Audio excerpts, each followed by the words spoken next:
Hello আপুরা, সবাই কেমন আছেন? আশা করি সবাই ভালো আছেন। দেখতেই পাচ্ছেন এটি একটি রিটার্ন পার্সেল। এই পার্সেলটি কেন রিটার্ন এসেছে সেই গল্পটাই আজকে আপনাদের সাথে শেয়ার করব। চলুন সবার আগে পার্সেলটি খুলে নেওয়া যাক। এই পার্সেলটি তাসফিয়া আনিকা নামের একটি আপুর অর্ডার ছিল, আর ডেলিভারি চার্জ অ্যাডভান্স কেন নেই সেই কারণটা আজকে আপনারা জানতে পারবেন। অনেক আপুরাই বলতে থাকেন যে ঢাকার বাহিরে কেন আমরা ডেলিভারি চার্জ অ্যাডভান্স নেই, ঢাকায় কেন নেই না। আপনারা যা শুরু করছেন তা দেখে মনে হইতেছে যে ঢাকার ভেতরেও আমাদের অ্যাডভান্স ডেলিভারি ছাড়া পার্সেল পাঠানো আর সম্ভব হবে না। দেখুন, এটি একটি কুমকুম। এটা রিটার্ন করছে কারণ উনি কুমকুমের এই বক্সের ঢাকনাগুলো নাকি খুলতে পারতেছে না।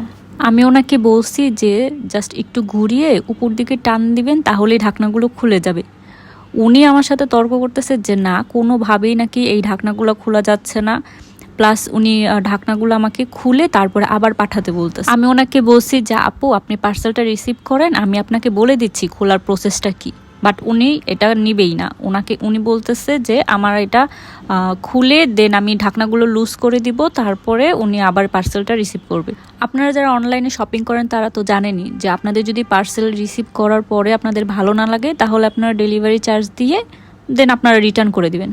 কিন্তু উনি ডেলিভারি চার্জ না দিয়েই পার্সেল রিটার্ন করে দিচ্ছে। আর এগুলো যেহেতু কালার, তাই এগুলার ঢাকনাগুলো একটু শক্ত করেই লাগানো থাকে যে যাতে বের হয়ে না যায়। এটা তো একটা কমন সেন্স, তাই না? যাই হোক, আমি এতগুলা কুমকুম সেল করছি, কোনো আপুই এই কমপ্লেন করে নাই। উনি একমাত্র ব্যক্তি যে খুলতে না পেরে আমাকে রিটার্ন করে দিচ্ছে। ওনার রিটার্ন করা কুমকুমটাই কিন্তু আমি খুলে দেখালাম। আমি খুলতে পারলাম, বাট উনি এত নাকি টানাটানি করছে, উনি নাকি খুলতেই পারে নাই।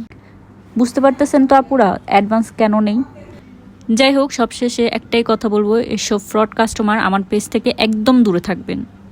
তা না হলে আপনাদের ফেস সহ আপনাদের নাম্বার আমি রিভিল করে দিব, যাতে আপনাদের মতো ফ্রড কাস্টমারদের হাত থেকে অন্য পেজের ওনারা পুরা পার্সেল দেওয়া থেকে বিরত থাকে। ভালো থাকবেন।